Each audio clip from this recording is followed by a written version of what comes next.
ಬೀದರ್ ಜಿಲ್ಲೆಯ ಚಿಟಗುಪ್ಪ ಪಟ್ಟಣದಲ್ಲಿ ಛತ್ರಪತಿ ಶಿವಾಜಿ ಮಹಾರಾಜರ ಜಯಂತಿಯನ್ನ ವಿಜೃಂಭಣೆಯಿಂದ ಆಚರಿಸಲಾಯಿತು. ಹಿಂದೂ ಸಾಮ್ರಾಜ್ಯದ ಸ್ಥಾಪಕ, ಧೈರ್ಯಶಾಲಿ ಮತ್ತು ಅಪ್ರತಿಮ ನಾಯಕನಾದ ಶಿವಾಜಿ ಮಹಾರಾಜರ ಜಯಂತಿಯನ್ನ ಆಚರಿಸಲು ಸಾವಿರಾರು ಜನರು ಸೇರಿದ್ದರು. ಪಟ್ಟಣದ ಮುಖ್ಯ ರಸ್ತೆಯಲ್ಲಿರುವ ಶಿವಾಜಿ ಮಹಾರಾಜರ ಪ್ರತಿಮೆಗೆ ಹಾಲು ಮತ್ತು ವಿವಿಧ ಪುಷ್ಪಗಳಿಂದ ಅಭಿಷೇಕ ಮಾಡಲಾಯಿತು. ಇದು ಕಾರ್ಯಕ್ರಮದ ಮುಖ್ಯ ಆಕರ್ಷಣೆಯಾಗಿತ್ತು. ಕಾರ್ಯಕ್ರಮದಲ್ಲಿ ಯುವಕರು, ಶಿವಾಜಿಯ ಅನುಯಾಯಿಗಳು ಮತ್ತು ಹಿಂದೂ ಧರ್ಮದ ಅಭಿಮಾನಿಗಳು ಹೆಚ್ಚಿನ ಸಂಖ್ಯೆಯಲ್ಲಿ ಭಾಗವಹಿಸಿದ್ದರು. ಶಿವಾಜಿ ಮಹಾರಾಜರ ಜೀವನ ಮತ್ತು ಆದರ್ಶಗಳನ್ನ ಸ್ಮರಿಸಲಾಯಿತು. ಶಿವಾಜಿಯವರ ಸಾಹಸಗಾಥೆಗಳನ್ನ ನೆನಪಿಸುವ ಘೋಷಣೆಗಳನ್ನ ಮತ್ತು ಭಾಷಣಗಳು ಎಲ್ಲೆಡೆ ಮೊಳಗಿದ್ದವು. ಇದು ನೆರೆದಿದ್ದವರಲ್ಲಿ ದೇಶಭಕ್ತಿಯನ್ನ ಹೆಚ್ಚಿಸಿತ್ತು. ಬೆಳಗ್ಗೆ ಸಮಾರಂಭದ ಆರಂಭದಲ್ಲಿ ಸುಮಂಗಲಿಯರು ಶಿವಾಜಿ ಪ್ರತಿಮೆಯ ಸುತ್ತ ರಂಗೋಲಿ ಬಿಡಿಸಿ ಹೂವಿನ ಸುರಿಮಳೆಗೈದಿದ್ದಾರೆ. ಇದು ಕಾರ್ಯಕ್ರಮಕ್ಕೆ ಮೆರುಗು ನೀಡಿತು ಮತ್ತು ಜನರ ಗಮನ ಸೆಳೆಯಿತು.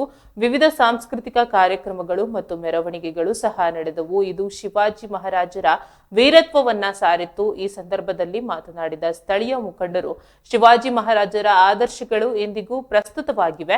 ಅವರ ಧೈರ್ಯ, ಶೌರ್ಯ ಮತ್ತು ದೇಶಭಕ್ತಿಯನ್ನ ನಾವು ಎಂದಿಗೂ ಮರೆಯಬಾರದು ಎಂದು ಹೇಳಿದ್ದಾರೆ. ಕಾರ್ಯಕ್ರಮದ ಕೊನೆಯಲ್ಲಿ ಅನ್ನ ಸಂತರ್ಪಣೆ ಏರ್ಪಡಿಸಲಾಗಿತ್ತು. ಇದರಲ್ಲಿ ಸಾವಿರಾರು ಜನರು ಪಾಲ್ಗೊಂಡರು. ಈ ಮೂಲಕ ಚಿಟಗುಪ್ಪ ಪಟ್ಟಣದಲ್ಲಿ ಶಿವಾಜಿ ಮಹಾರಾಜರ ಜಯಂತಿಯನ್ನ ಅರ್ಥಪೂರ್ಣವಾಗಿ ಆಚರಿಸಲಾಯಿತು. शिवाजी महाराज की छत्रपति शिवाजी महाराज की जय जय जय जय जय शिवाजी जय जय जय जय जय शिवाजी जय जय जय भवानी ಧರ್ಮದಿಂದಲೇ ವಿಶ್ವಕ್ಕೆ ಶಾಂತಿ. ಸತ್ತರೆ ಇದು ಶ್ರೀ ಜಗದ್ಗುರು ರೇವಣಸಿದ್ದೇಶ್ವರ ದೇವಸ್ಥಾನ.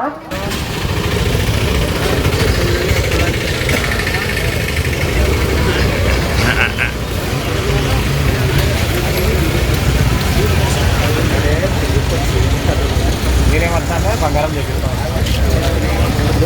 అంతా అయిపోయింది. छत्रपति शिवाजी